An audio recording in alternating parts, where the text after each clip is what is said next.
Alright. Here we go. Here we go. Just gonna make sure that we are live at all the places that I want to be live. At the minimum, want to make sure that I'm live on YouTube.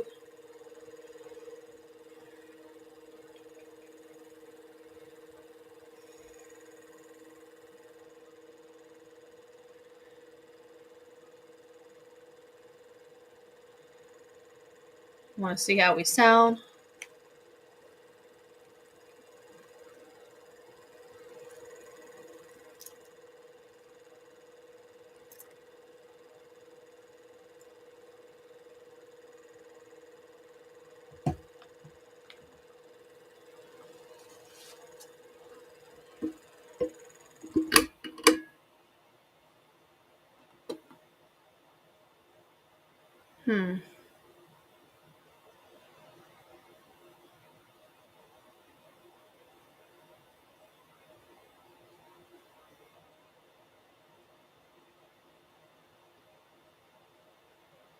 Alright.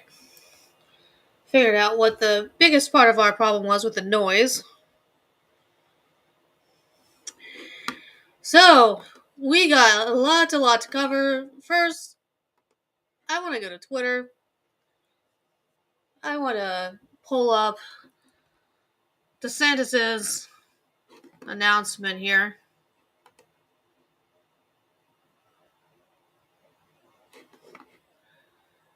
It's kind of crazy.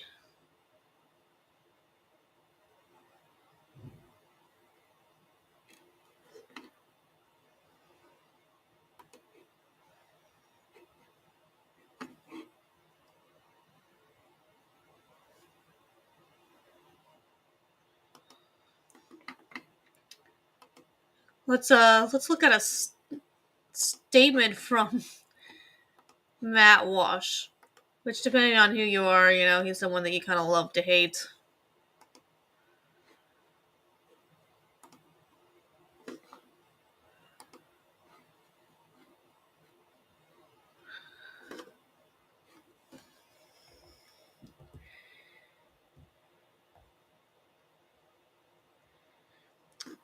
According to Matt Walsh, it's unfortunate that DeSantis' campaign didn't work out, but to be honest, I'm very glad the Republican primary is effectively over. I've lost my taste for the conservative infighting in my old age. Hate when we're at each other's throats. It'll be nice to be fighting the same enemy again.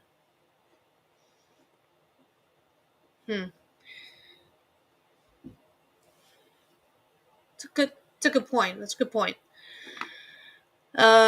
We are definitely more often than not trying to fight the same enemy.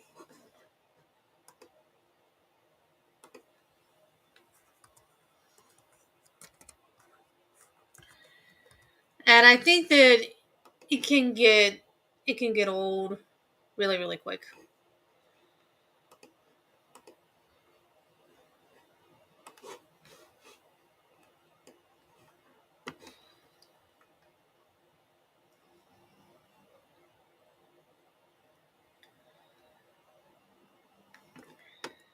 And so yeah, I think that there is a very, very valid point as far as that goes.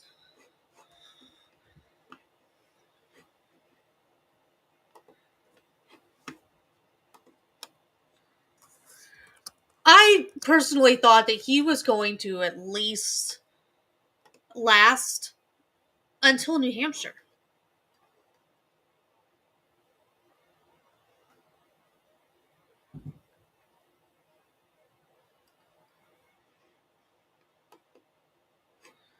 And so I'm kind of confused by the fact that he didn't. I also hate that most.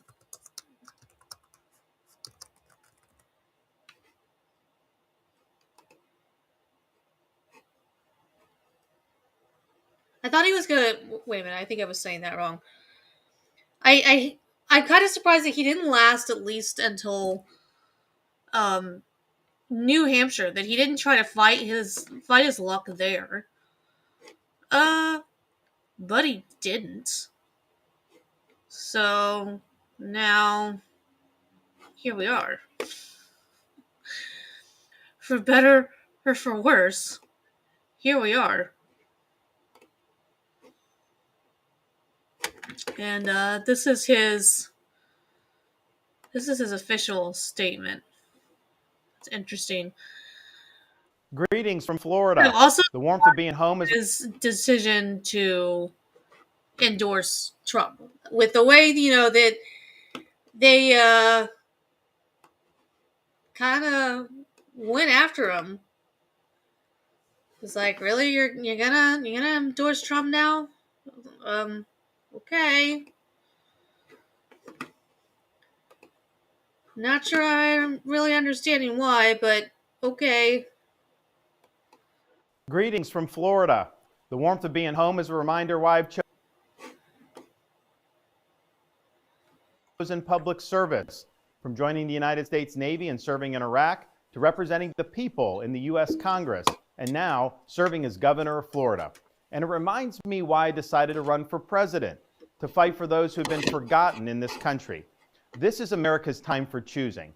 We can choose Oh, come on. to allow a border invasion, or we can choose to stop it. We can choose reckless borrowing and spending, or we can choose to limit government and lower inflation. We can choose political indoctrination, or we can choose classical education. These choices are symptoms of the underlying struggle to ensure that constitutional government can endure and that Western civilization can survive. And we launched this campaign to bring accountability to government, regain sovereignty at our border, and restore sanity to I may our have to society. try and We switch cannot succeed as a country to my other if we allow our laptop nation to be invaded, our currency to be debased, because it's not good that I shouldn't be buffering like this. our cities to crumble, and our kids to be indoctrinated. The DC elites who facilitated this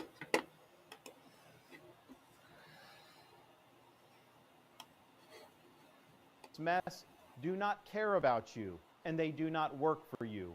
They work for themselves. They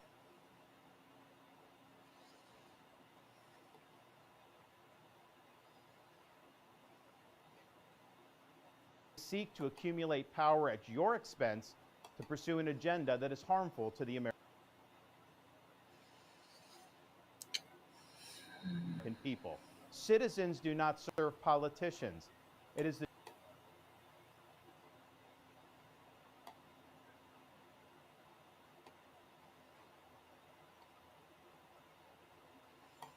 duty of politicians to serve you.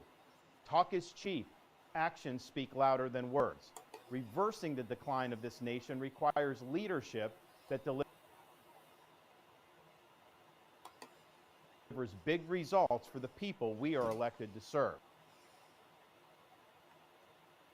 I have a record of leading with conviction, championing an agenda marked by bold colors. I mean, he does. Delivering on He my does. promises and defeating the people who are responsible for our nation's decline. That is the type of leadership we need. Alright, this is going to end up possibly not working the way that I want it to.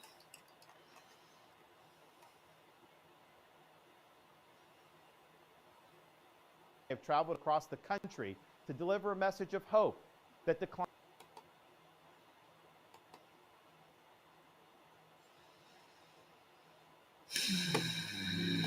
is a choice and that we can, in fact, succeed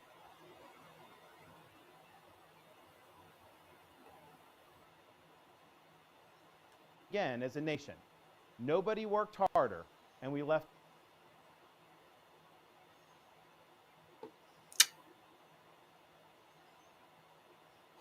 Yeah. I've got to I gotta look into what I need to do to get this working right.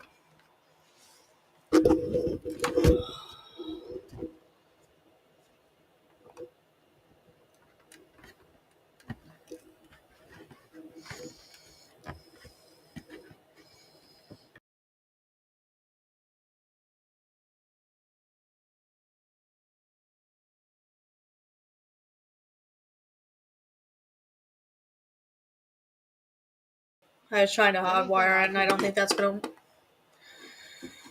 Oh, he's just married. To produce a favorable outcome, more campaign stops, more interviews, I would do it.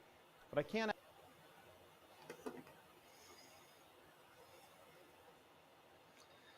No, I'm gonna have to try ask to. supporters to volunteer their time and donate their resources if we don't have a clear path to victory.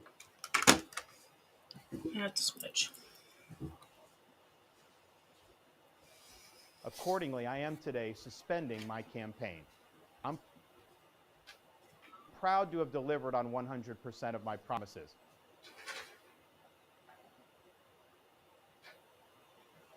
And I will not stop now. It's clear to me that a majority of Republican primary voters want to give Donald Trump another chance.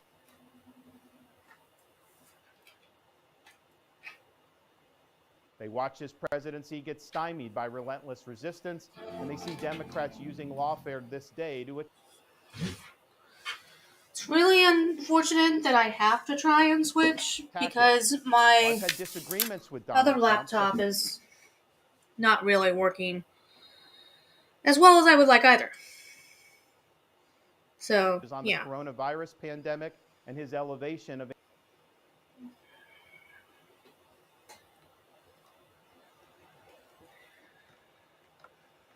Anthony Fauci. Trump is superior to the current incumbent, Joe Biden. That is clear. I signed a pledge to support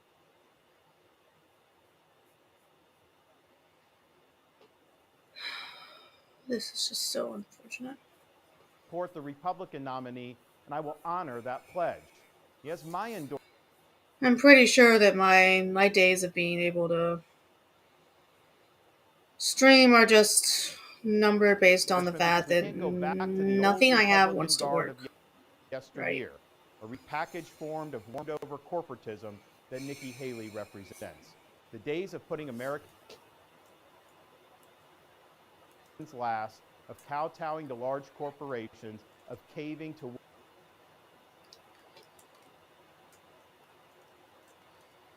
ideology are over.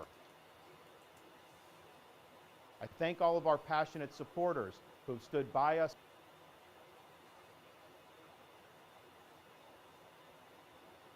through it all. That we had people volunteer to come to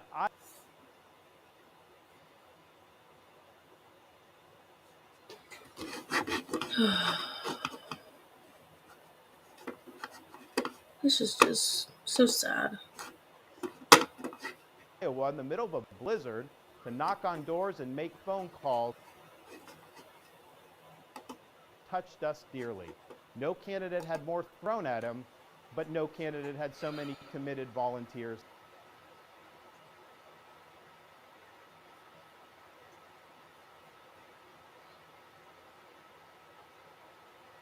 and staff. Finally, I want to thank my wife, Casey, and our kids,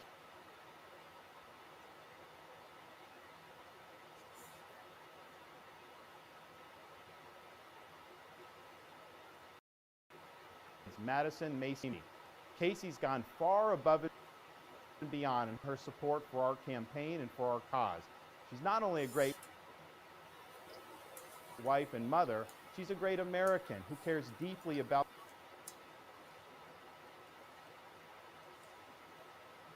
the future of the country that our kids will inherit. Our kids have seen and done a lot on the trail, from playing on the famed Field of Dreams baseball site in Iowa to making their first snowman in New Hampshire. They are one of the reasons we fight so hard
I'm not gonna worry about fucking playing that again, I guess. So stupid that I had to deal with any of that.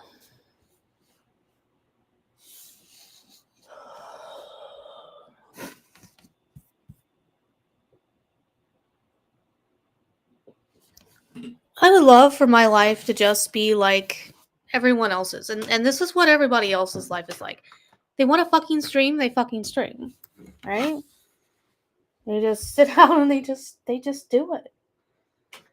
That's what they want to do. That's what they decided they want to do with their life, and they just do it. Me? No.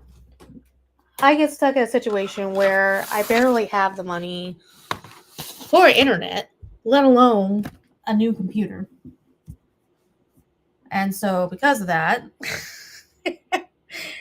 everything I have goes to shit.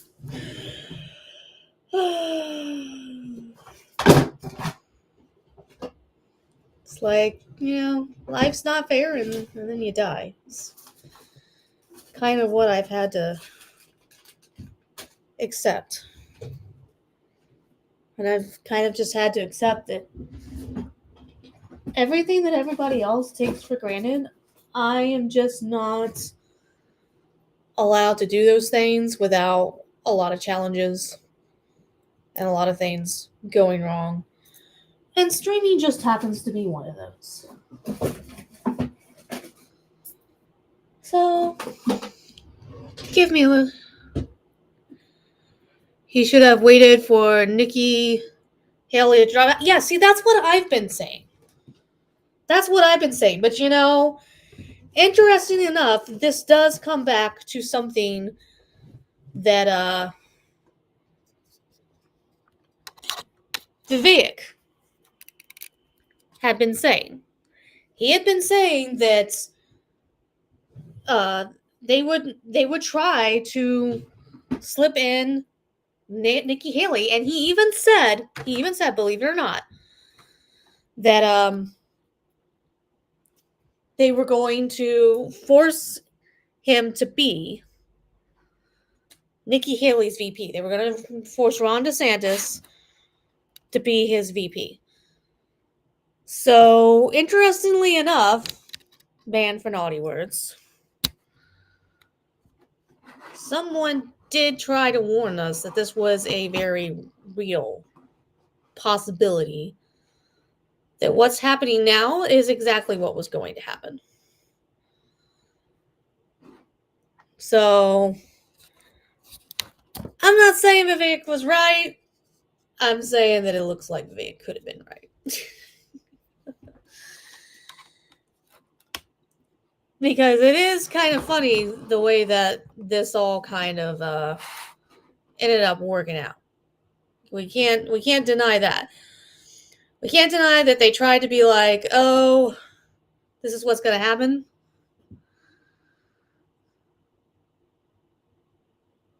Man, it's ma'am. Laugh my mouth.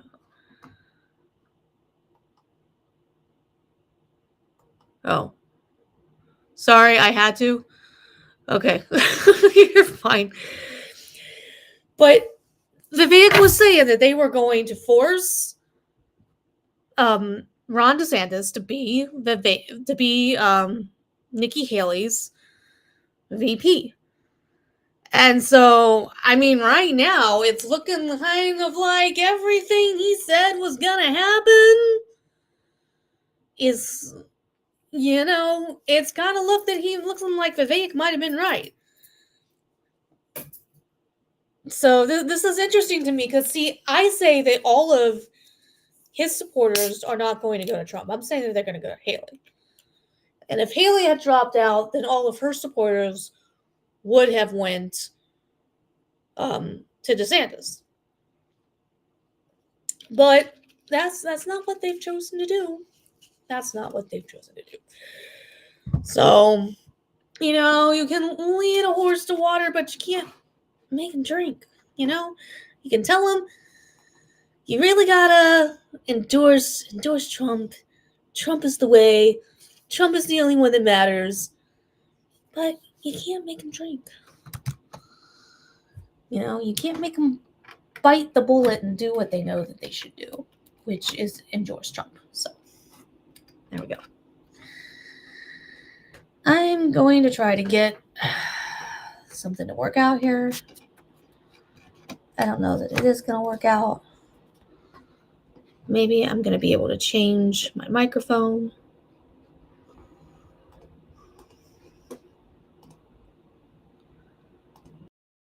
Ooh, microphone changed. All right. So at least I got that going for me. Okay.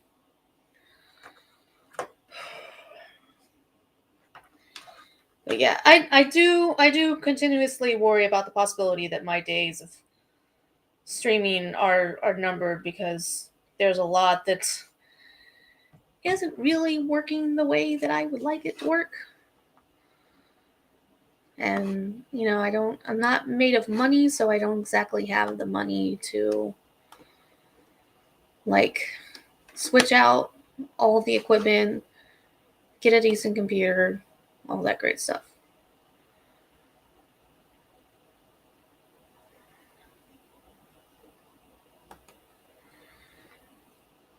Do you wear pants when you stream? Yes, conspiracy streamers don't wear pants. Yeah, I wear pants. I wear pants.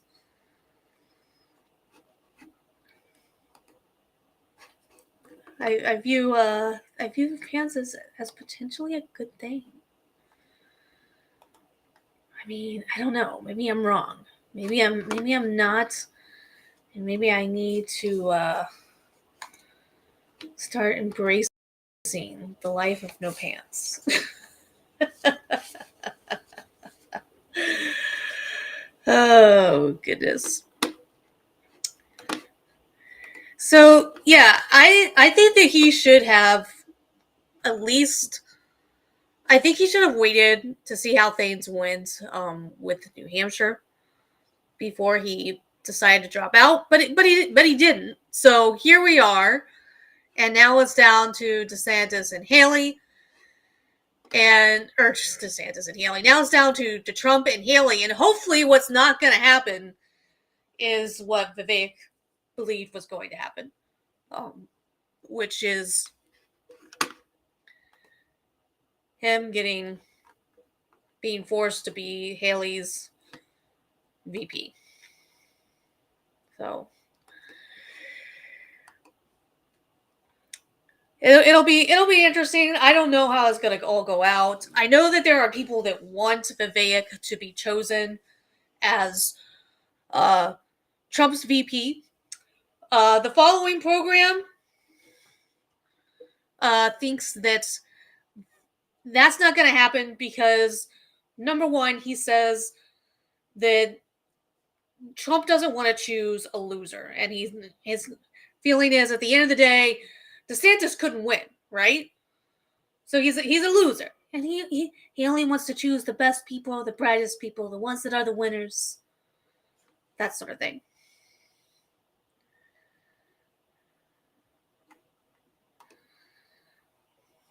South Carolina would have been better, since I don't think Hillary would have won there.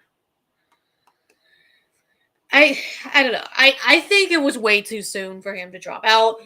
I mean, I'm voting for Trump.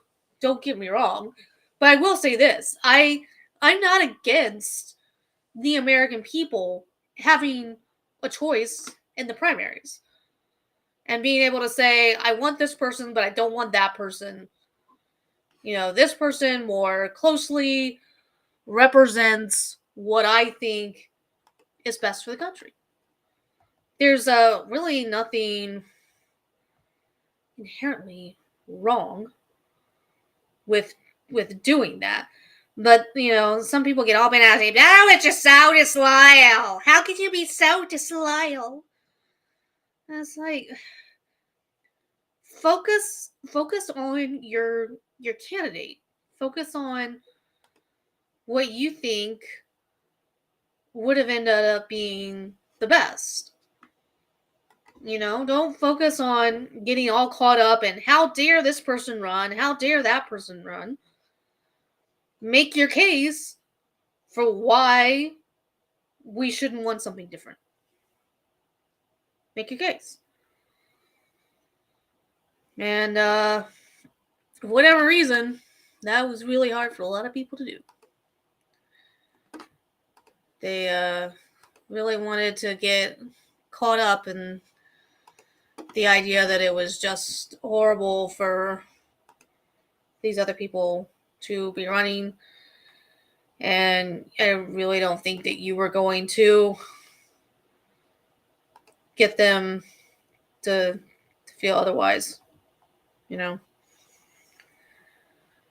I don't know psychology what you call that, what the psychological thing about that is. I don't know if it's tribalism. I don't know if it's people just, I don't know, having to feel that they're right all the time. I don't know.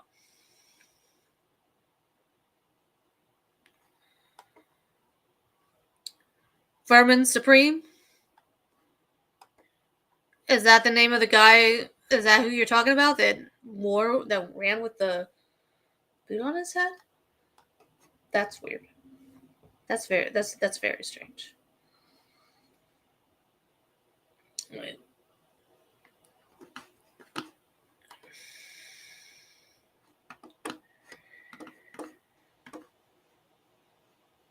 People want to be right, and they want to be the ones that are just large and in charge, and I guess that's why they have to bitch and complain, I guess. Uh, when somebody is running and they don't want that person to run.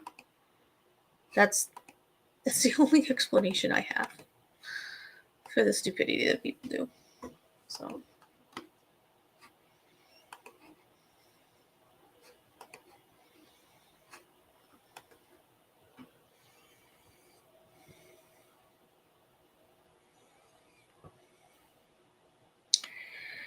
trying to see if I can get this thing to let me clock back in on Twitter, because there's definitely some other things from Twitter that I chose, but for some reason on my Apple computer I was logged out. So yeah.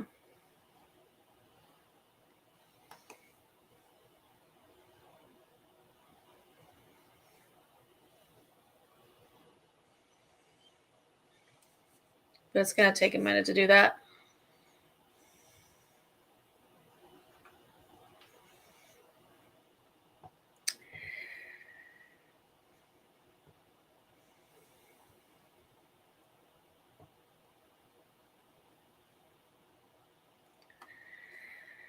Okay, I think this is the right verification code to use.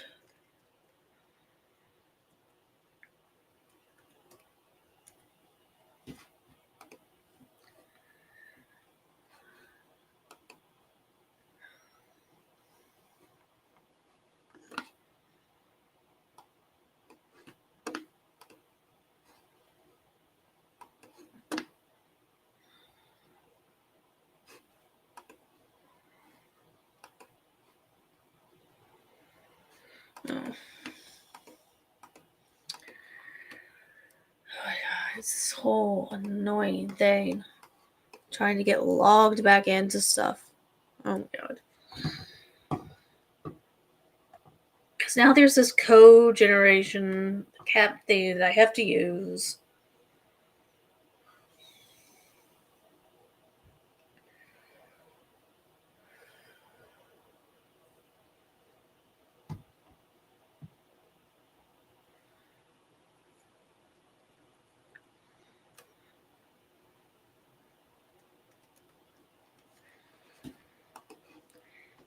The big $1 million question is that I think that other people who have supported Trump have decided to endorse him. I think that I'm wondering if he's hoping that Trump will bring him up on stage. And I'm wondering if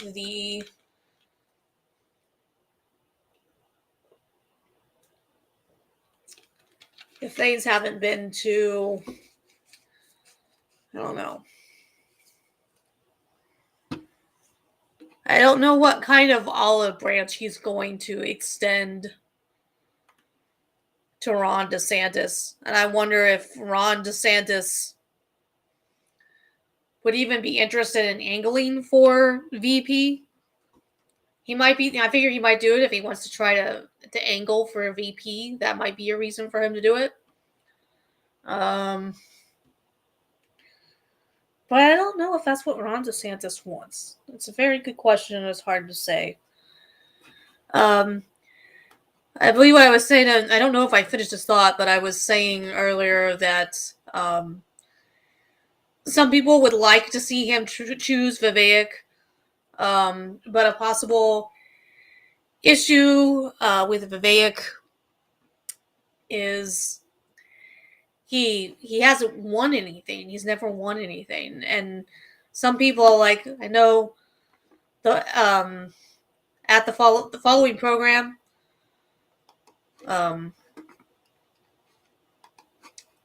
he thinks that Trump doesn't want to choose somebody that's never been a proven winner, and that's even why he wouldn't choose Carrie Lake, because Carrie Lake lost. At the end of the day, even if she lost unfairly, she still lost. And so I think that's kind of an interesting idea to take. That just because he's lost some other things, that they never actually won an election, that he would not choose them. But not everybody wins everything all the time. So why choose whether or not Vivek has never won anything as a reason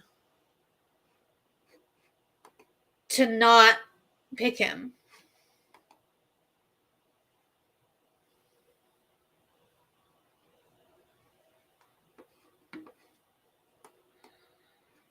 So I don't know. But also they're saying that issue with Vivek is that he might outshine Trump. He's very charismatic. He's very smooth, very charismatic. My issue with Vivek is you've got all these people that are just like, I just don't trust him. And offline, guess who it is that I know says that the most? My white evangelical parents. I don't know what it is, but I just don't trust him. And I'm looking at, like, please. We know why it isn't. You don't trust him? He's Hindu. That's why you don't trust him. You don't want to pick anybody who hasn't said, I believe in Jesus Christ and him crucified, and I'm a practicing Christian. There is a segment of the evangelical base that is like that. And whether or not they would be mad or excited about the possibility of him being his VP, I don't know. Because for some of them, choosing Trump was a stretch. It was hard for them. Because they don't necessarily, a lot of them have misgivings about whether or not Trump is actually a Christian. And, you know, they don't always approve of the things that he said, like, you know, I don't know where I'm trying to go with this anymore. My ADHD just lost the words that I'm trying to say. But I just don't know whether or not they would get on board with him choosing a Hindu as his VP. But the evangelical right is changing, and they're not quite as bad as what they used to be. They don't have the power and influence that they used to have. That's the big thing. They don't have nearly nearly the influence that they did 10 or 15 years ago.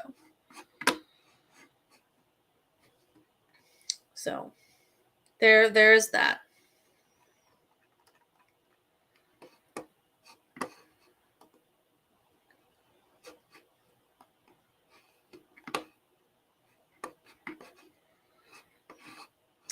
Yeah. So let's talk about Turtle Boy. Some of you may be going,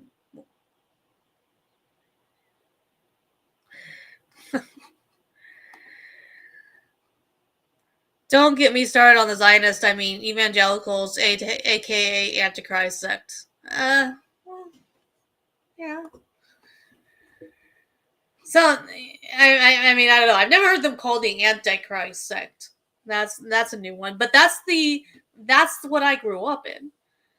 And I still consider myself an evangelical Christian. I mean, I don't I don't go to church the way that my parents would like for my brother and I to go to church. Neither of us really have a church family. Um, and I think we both have very different reasons for that. Zionism is anti-Christian. Oh, okay. Well, and some Christians, though, I mean, are kind of Zionists, where they're very big on the idea of supporting Israel. So,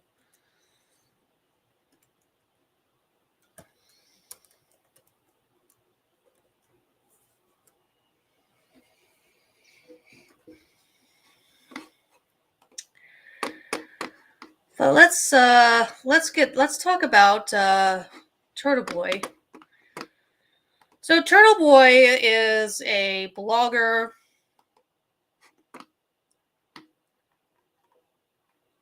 That there's I don't know there's a story behind his name. I don't remember exactly what it is, but he is currently in jail, and let's talk about what it was that got him in jail. Gonna pin the fundraiser for legal defense funds at the top of this page. Thank you to everyone who has donated. I am humbled and cannot thank you enough. I expect a long fight, which will require multiple attorneys. Every dollar counts. So let's kind of give an overview here of why it is that he says he's in jail. This is his GoFundMe. So one thing that you need to know is that he has been at the forefront of the Karen Reed case and defending the fact that Karen Reed is wrongly accused. I don't know what kind of overview his GoFundMe gives here, but basically, he led some protests against people who may have been involved in the Karen in the death of this police officer John O'Keefe. And this is what it says here. Aiden Curry is an award-winning journalist. I think it's some kind of small local awards that he's won.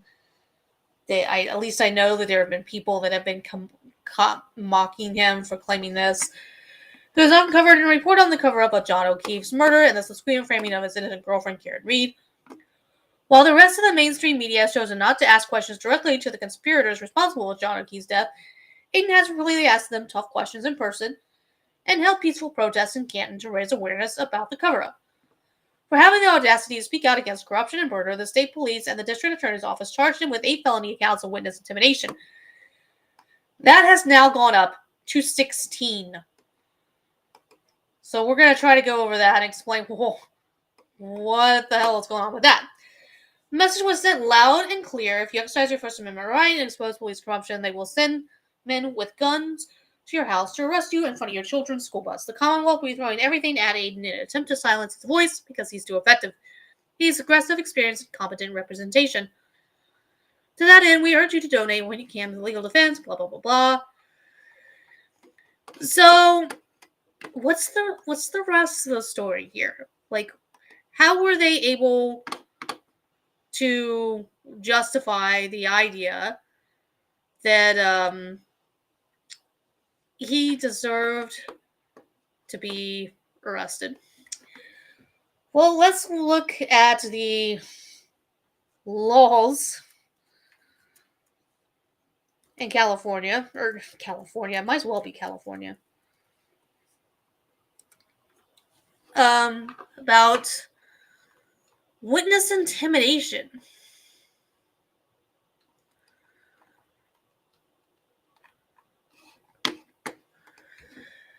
And apparently, you're not supposed to protest witnesses.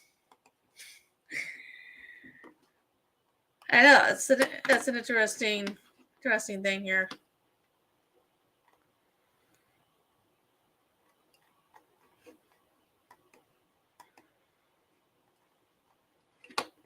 I'm going to see if I can, whether or not I can get that pulled up.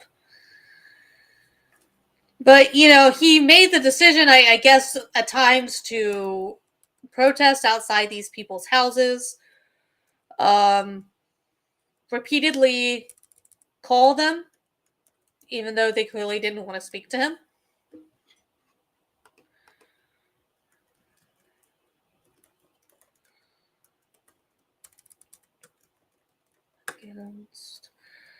So Massachusetts protesting against witnesses law.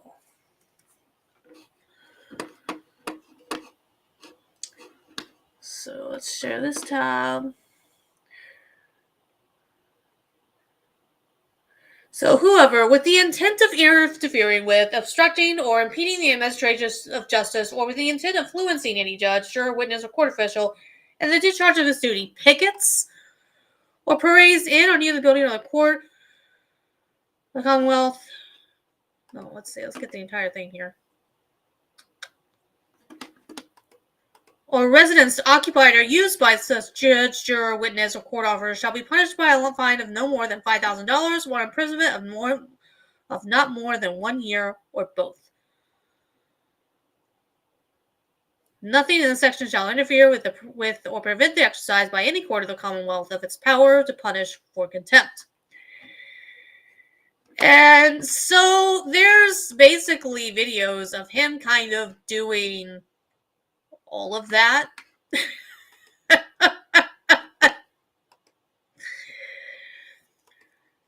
Wait, I got comments here.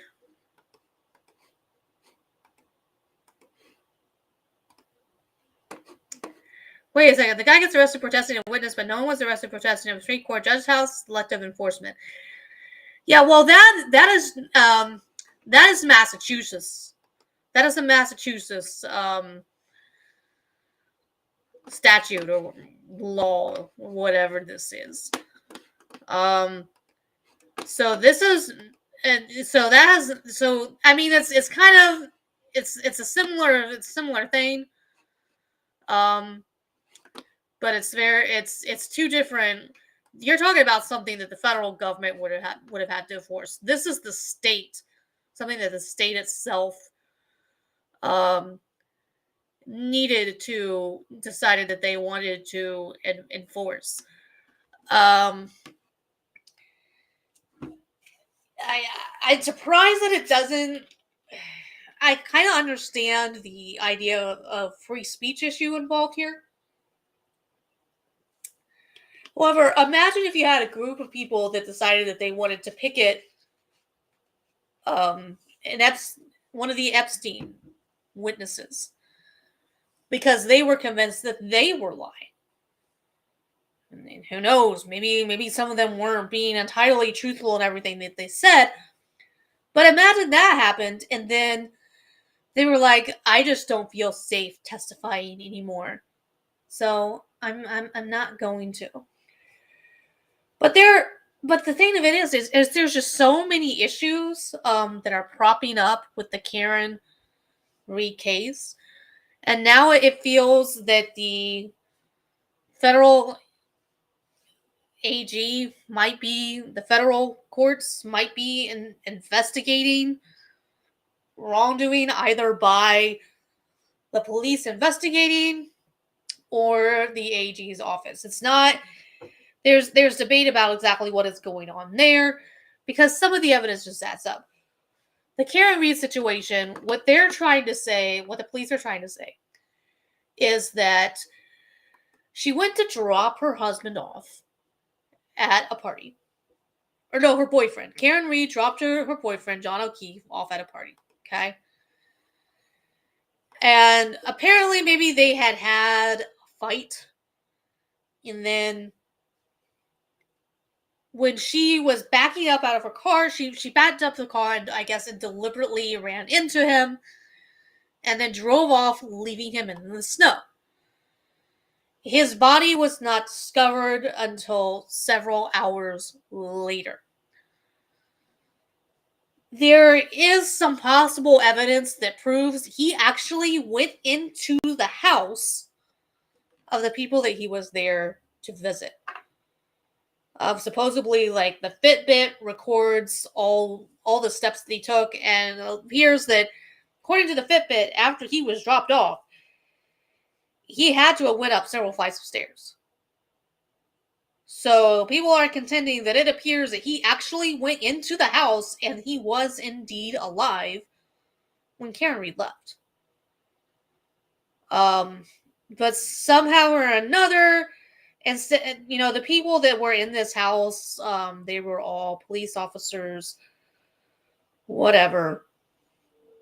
And so they're trying to insist that these people are all working in consort to cover up who actually killed John O'Keefe. And I don't know, it's really interesting. I want to pull up a recent, I think it was Law and Crime.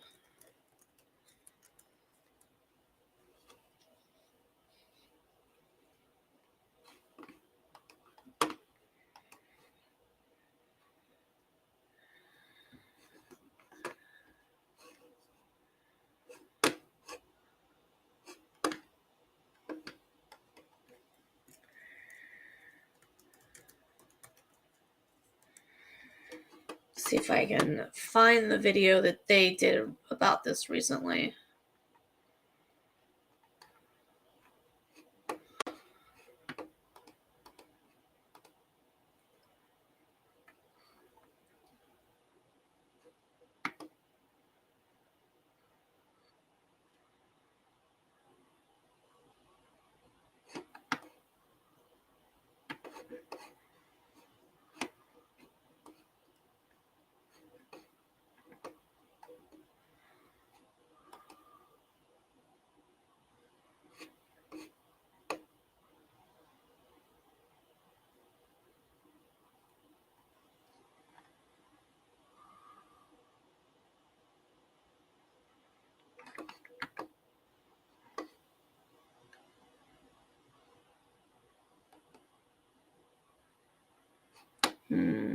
I might not be able to find it here.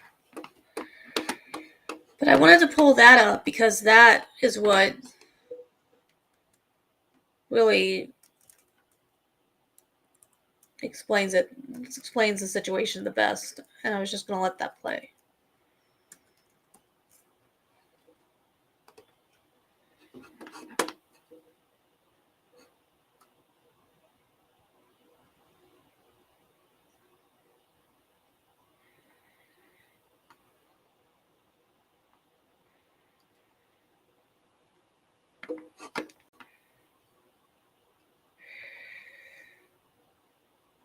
So I'm going to go ahead and play there's a 20-minute.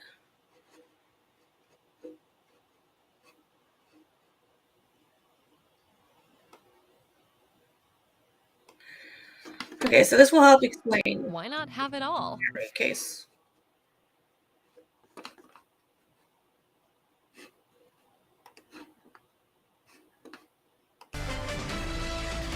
Michael Proctor, the state police trooper, being accused of planting evidence outside 34 Fairview Road, was never at Fairview Road on the day of the incident.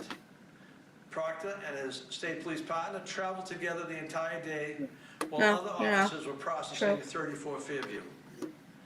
Trooper Proctor was not there and did not plant evidence at 34 Fairview Road. In addition to having no opportunity to plant the evidence, as has been suggested, Proctor would have no motive to do so. Trooper Proctor had no close personal relationship with any of the parties involved in the investigation and had no conflict. And he had no reason to step out of this investigation. Every suggestion to the contrary is a lie. That's the Norfolk County DA, the one who's in charge of the prosecution of Karen Reed. A public video that was released, very unusual, but again, this is a very unusual case in what's been happening. And there's been this groundswell up there in Canton and in the area, and there's been fingers pointed at people, including this Trooper Proctor. And you heard the DA say, listen, he didn't plant evidence, he wasn't even there, and he's not connected to anyone that was in the house or any of the parties involved here. Well, the defense is saying something completely different. But let's begin by taking a look at the Commonwealth's statement of the case. Okay. And the challenge becomes they say proving in this Trooper Michael Proctor and Sergeant Yuri. The problem becomes here is, okay, so if he wasn't there, if he was never there, how do you prove that he had, what's your proof that he had anything to do with covering anything up? And so I'm curious about that. Buchanan were among the troopers whom responded to the scene and began interviewing witnesses. Okay. So supposedly he was responded to the scene. Very important part of the defense case, according to the Commonwealth's statement of the case, was there. Then today in court, Alan Jackson went a little further to outline evidence that he believes shows that Trooper Proctor's and his family is connected to the parties involved here. Take a listen.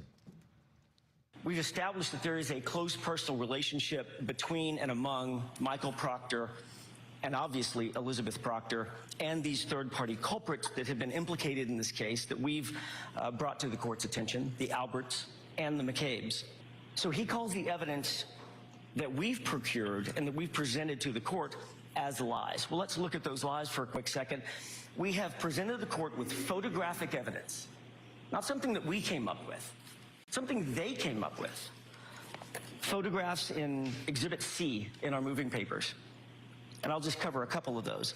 There's a photograph that we presented that shows Trooper Proctor's mother, with a person by the name of Colin Albert, pictured in the photograph, with Trooper Proctor's sister pictured in the photograph, with Chris Albert pictured in the photograph, and with Jennifer McCabe's own daughter depicted in the photograph. They're all together at a birthday party. These are close and immediate family members of the Proctor family, the Albert family, and the McCabe family, and they're all together and they're socializing. That's not a lie, it's a photograph. And it's unassailable evidence of that relationship. There's a second photograph of Trooper Proctor and Colin Albert in a wedding party together. And I would urge the court to note, they're not at a wedding together, they're in a wedding together, in the wedding party. There's a third photograph. And when was that? When was that? When was that? 2012.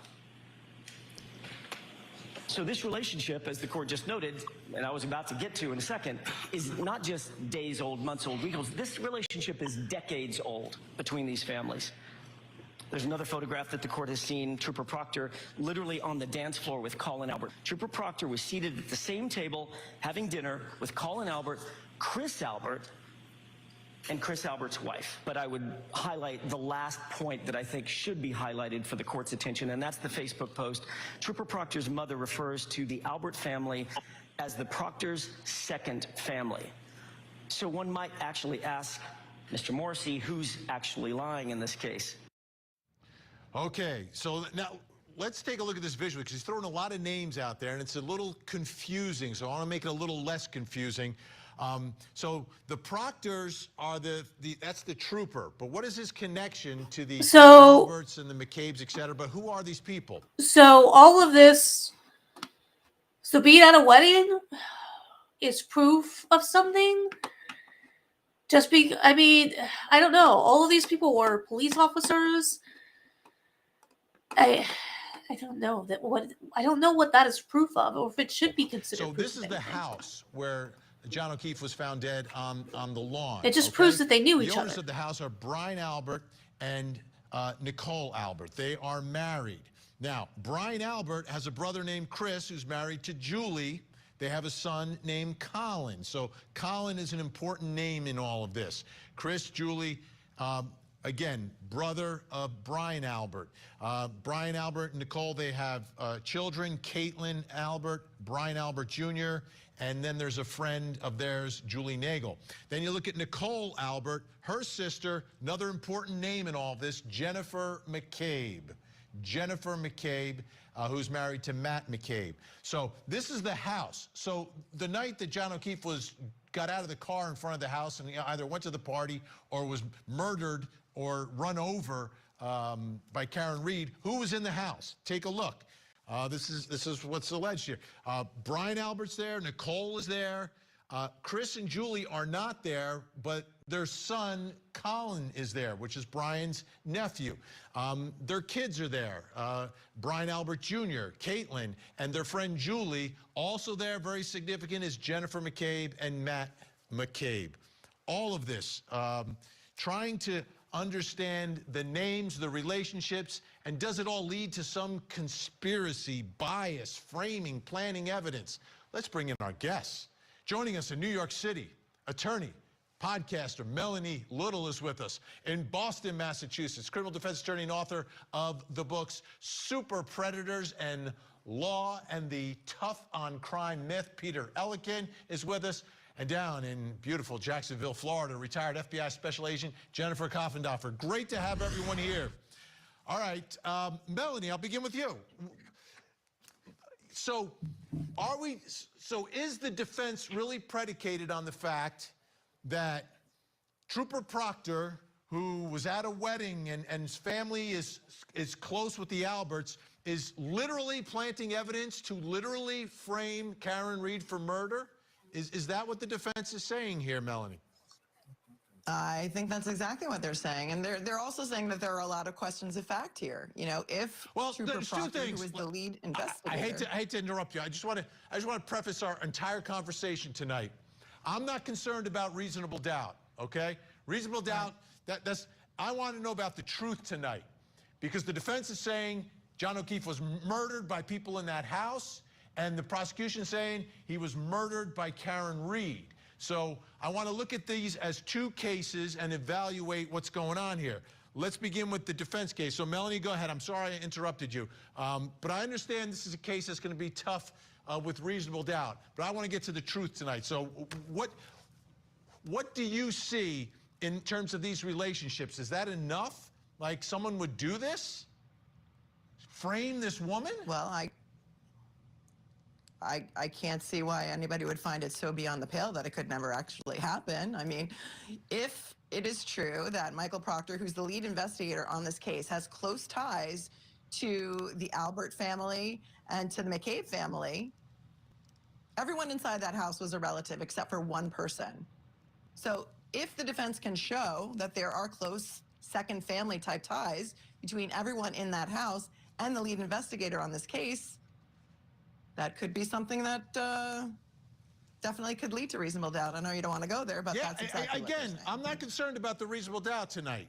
Not tonight. When we get to the trial, I'll get to it. I'm trying to figure out the truth here, Peter, because I've got Alan Jackson, a former prosecutor who was amazing out in California, jumping up and down literally on the courtroom steps, telling us that the prosecution has it all wrong. The DA has this all wrong, and that it's the police who are responsible here. Well, yeah, first of all, I'd say that there was such a conflict of interest here. Even the appearance of bias, I don't know why Trooper Proctor was in charge of this investigation. There's just too many ties we saw that we just... Well, the defense is saying he's in charge because he's framing Karen Reed. That's why. He's not going to give up the lead on this because he's got to save, his friend and his friend's son and whoever else they're going to allege did this and frame somebody for this. Yeah, and I guess that's, I think we've all been seeing enough cases over the years that it's not absolutely beyond the pale that some police officer may not be truthful. So, wait, there's a difference, though. This is a difference between not being truthful, forgetting something, and literally taking evidence and putting it somewhere so you can frame someone for murder, take away their liberty, and put them in jail for the rest of their life. This is different than just making a mistake. Do that to protect a friend, though, or your long-term friends with the family? We saw it goes way, way back, and his mother is saying that the Alberts are a second family to her, and we have one of the family members, Jennifer McCabe, going to his house. Who goes to a state trooper's whole personal home to go chat with them, and it's not even reported in any paperwork? So with those kinds of biased ties, would there be a motive? Could anybody do that to protect their friends, to protect people you've known for years? And that's why when the DA here has said that it's a lie if you see any connection between him and the family, the facts just don't bear that out. Yeah, that was baffling. And I'm glad you mentioned that. Let's take a listen to Alan Jackson today talking about that meeting on September 25th of last year. On September 25th, 2023, that one of those family members, Jennifer McCabe, was the subject of great interest in this case and a primary person of interest in this case, is invited to Trooper Proctor's personal home for some sort of off-the-books meeting. They've now admitted that Jennifer McCabe, a central character in the middle of this investigation, in the middle of this crime, was secretly meeting and or socializing with the lead investigator and or his wife in the living room of their home. And that, Your Honor, is a problem. I want to buy your house. I can pay you cash for your house, no matter what condition it's in. Do you own an ugly, rundown house that you just want to get rid of?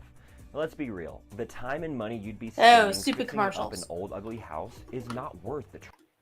I mean, no matter what you think about this thing, keep in mind that the person who appears to be... Yeah. Exactly. This is a clusterfuck. He should have backed out of the case. He should not have been.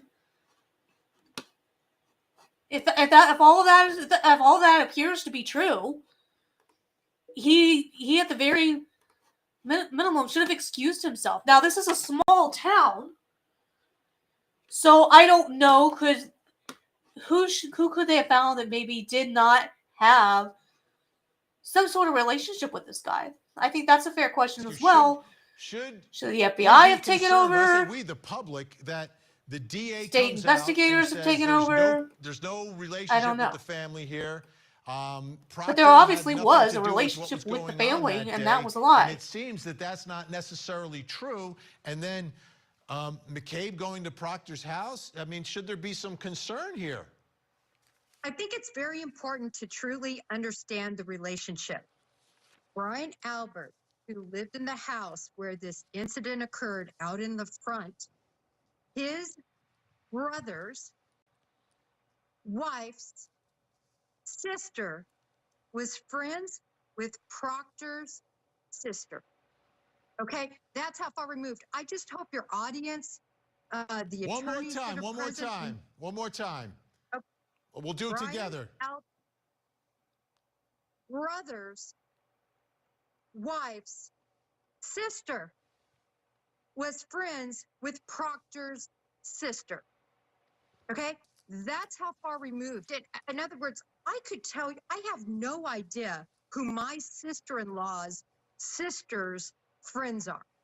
I mean, there's no way. I couldn't tell you one of them. I don't even know my sister-in-law's friends. And we're very close.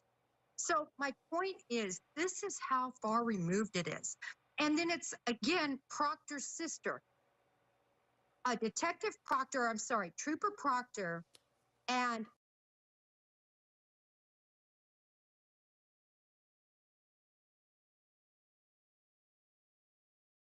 does that far of a removal prove that it was still a good idea for him to be investigating this case. I don't know. I don't know. And, you know, she can't necessarily use herself as an example. Well, I don't know. My sister-in-law's friends, and we're really close. I mean, in small towns, that's not the case for everyone. In small towns, everybody kind of knows everybody. And I think, you know, everybody in Canton, Massachusetts, I think the issue is that everybody kind of knows everyone. And that's where things can kind of get messy. Brian Albert, the home again. They had never even met each other. The pictures you're showing are his brother's family. His brother's family. And again, that's through this, you know, removed relationship. So I think it's very important to understand that just because you have a Proctor there and an Albert there, they're not the same family unit. Second of all, everybody's forgetting about Brian Higgins. That chart, you're missing the ATF agent that was there. And that's very important too. So to have this conspiracy work, we have to have a Boston police officer, Canton police, EMS, an ATF agent, the medical examiner's office, the district attorney, and the state police all combined to do this huge conspiracy against who? Nothing against Karen Reed, but who is Karen Reed? Karen Reed is no one special other than she was dating in a relationship that was falling apart the victim deceased. Okay, everyone stay where you are. We've got to hit a quick break. We've got to hit a quick break. When we come back, much more. Don't go anywhere. Coming soon to Court TV. These murders have shaken our community. Why did you do it? The doomsday prophet, Chad Daybell. Prosecutors say they will seek the I mean, a social media sensation now. Yeah, that would be my cat that you heard. That was my cat. It's scary just knowing that he was so close. The high-stakes trials you don't want to miss. Coming soon. Sometimes you wanna go where everybody knows your name.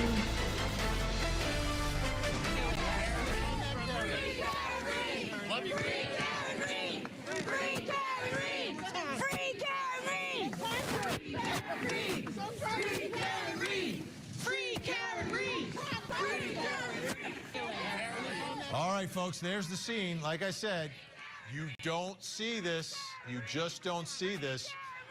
So Matt Johnson, as we saw, has been up there this week. So he went to the neighborhood and is going to walk you through the story again. It's a very complicated story. And again, there's actually two stories we're talking about at the same time. What the prosecution says happened, what the defense says happened. Take a look. We're here in Canton, Massachusetts. This is just outside of Boston. And on January 28, 2022, Karen Reed and John O'Keefe went out drinking. They went drinking here at the Waterfall Bar and Grill. Later that night, they decided to meet up with a couple of friends that were at a bar down the street. It's about a block away now, and they make their way over here to C.F. McCarthy's Bar and Grill, and they meet up with Jennifer and Matthew McCabe. Around midnight, the bars began to close, so everybody is invited back to Jennifer's sister's house, which, according to GPS, is about an 8-minute drive. Let's go check it out.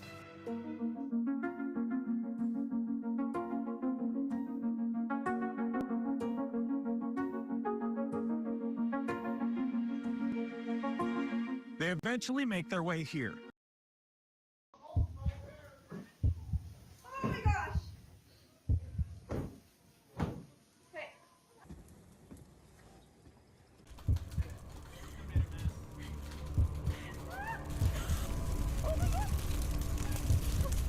If it hadn't been for one simple safety item. To Fairview Road in Canton, and at this house.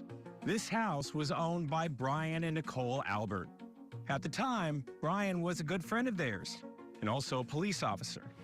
Now, what happens next is what this case is all about. Prosecutors say that the couple actually got into a fight, and when O'Keefe exited the car, Karen Reed backed over him.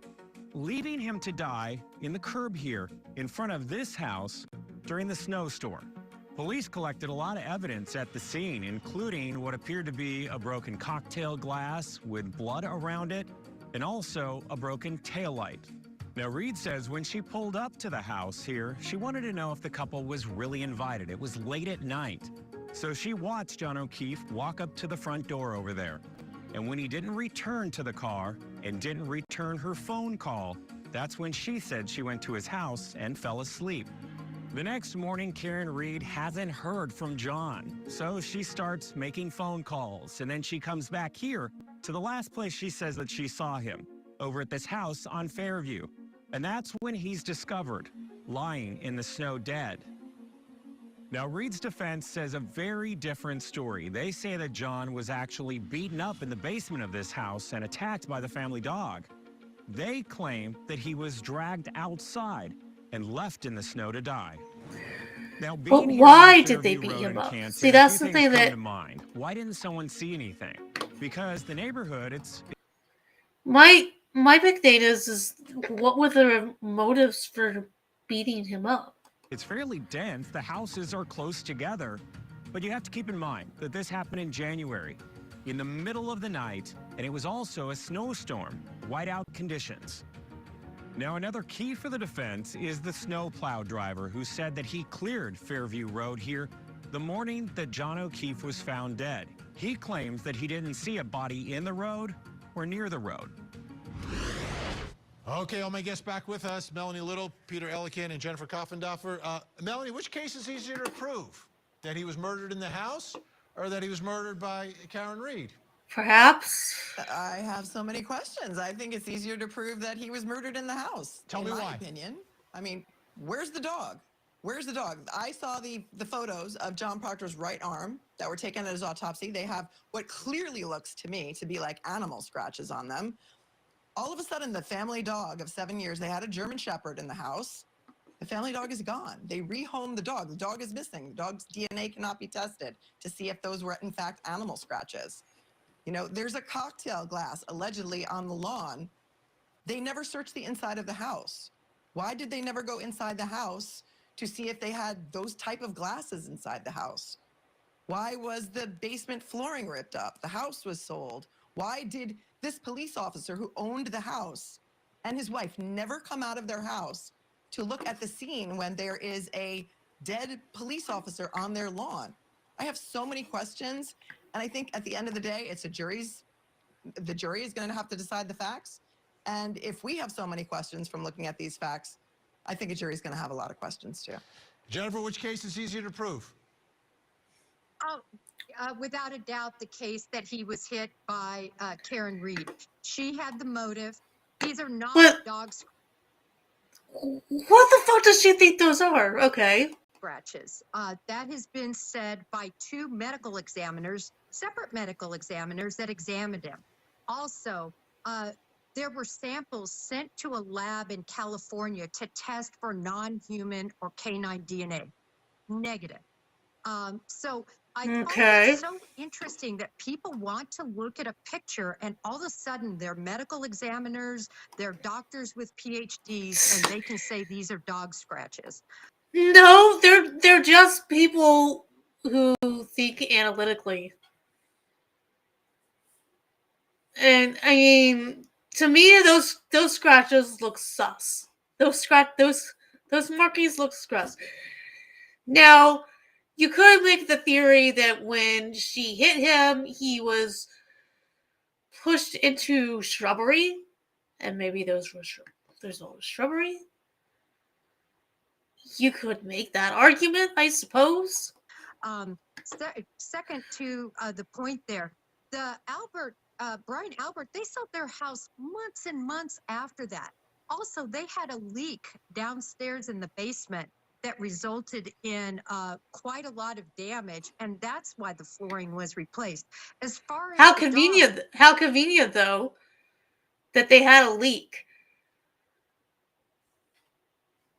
Very convenient. Chloe got into a fight with another dog in that neighborhood, And during that fight, one of the neighbors went to separate the two dogs and was scratched or bitten. And it was decided amongst the people that they would go ahead and rehome the dog as opposed to making an even larger deal out of it.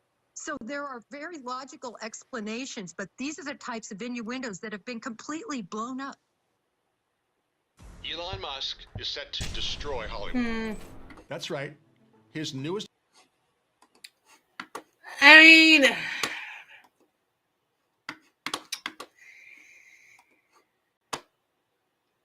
so what were the? But she doesn't go on to say what it was that they decided had caused those scratches. Nobody is explaining that. So if it wasn't, so if there aren't dog scratches, what the hell are they? I mean, if two separate medical examiners are going to say this isn't what you think it is, then I mean, I don't know.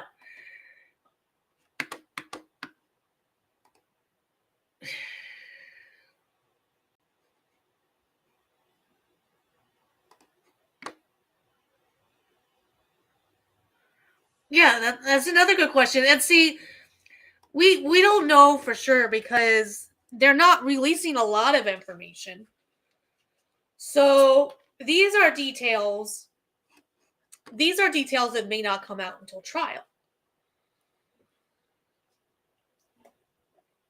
But it's going to be interesting to bring this all back to Turtle Boy. You know, these are all the types of questions that people like Turtle Boy are asking. What is his defense going to be for protesting these witnesses? Because apparently all of these people were going to be witnesses that they were going to want to use and say, "Oh, see, this person says he was never in the house. This person says he was never in the house. This person says they never heard anything." On and on. So I'm assuming that that's why they want to call these people there, and that they would want to have them testify that yeah, they were invited, they were supposed to come over, you know, all that sort of thing. So you know, I'm assuming that they are potential witnesses about details in the case, and then you have the officers themselves who responded to investigate. Those are going to be witnesses, but how does Turtle Boy? I don't know. How does Turtle Boy? How does he defend? What does his defense end up being? Because I don't think that he is saying that, you know, he hadn't led any protests, that he hadn't been saying any chances, that he hadn't been calling them. So, and, you know, as we read the Massachusetts statute, you're not supposed to do that. You can't do that. Bad. You will get your hand smacked if you do that. And so now there's also these all other charges that apparently involve an ex-girlfriend. And so he's got himself in a real mess. I would like to see him freed. I would like to see them both freed. But it'll be interesting because when you have things like a medical experts that are saying there was no dog DNA on these, who's the jury? Who's the jury gonna believe? Well, if they were gonna just give him a fine, why hold him in custody? That's my concern. And we've gone from 8 charges to like 16. Like they could put him on house arrest. And, you know, if he insists on calling any of the people involved, then he would be violating his parole. And I don't know. Well, that may have been part of the issue is that he may have been on house arrest initially, and then he did something they said violated his release conditions. So, to me, it's looking like they're wanting to absolutely throw the book at him and give him the max that they could, which can be up to a year per charge. So,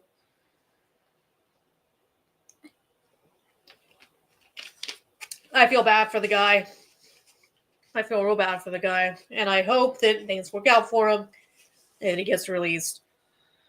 All right, well, I got some of the things that I got to do for the rest of this evening. So, I'm going to go ahead and call it a night. Thank you, especially User Band, for naughty words, for being in chat and giving me somebody to talk to. I appreciate it. God bless you all. God bless the US. And remember, you may feel small and tiny and insignificant because the size of us compared to the universe. But just remember, you still have the ability to make a difference, and you still have a role to play in making the world that we want to be. So let's go out. Let's make this world a better place by getting Trump reelected. Good night, y'all. See you on the flip side.